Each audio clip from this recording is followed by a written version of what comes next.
What do you think are some of the most pressing cybersecurity headaches that you're hearing about from industrial and critical infrastructure leaders, especially in OT and IoT heavy environments? Either of you guys? Yeah, absolutely. So I think, the central problem with OT from the get-go has always been observability and understanding of the environment. I think, it's hard enough knowing what you have on your cloud.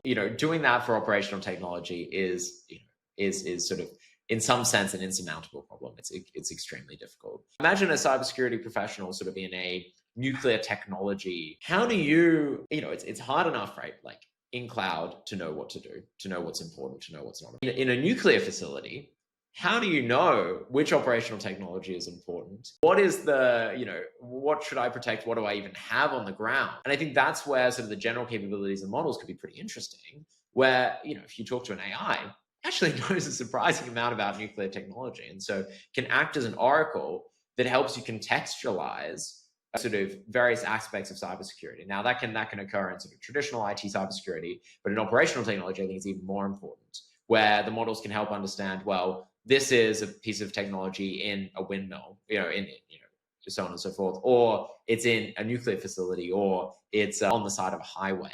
And you can kind of bring to bear that contextual understanding of various pieces of technology throughout the world. And you don't need to have, a subject matter expert in nuclear technology helping you out. You can have an AI model. Now, I check it with the nuclear expert, but that's, I think, a good example of where, the key sort of challenge in OT, and then the way in which I think AI can help with that. I think those very diverse environments, it's a fair point. John, anything you want to briefly add to that?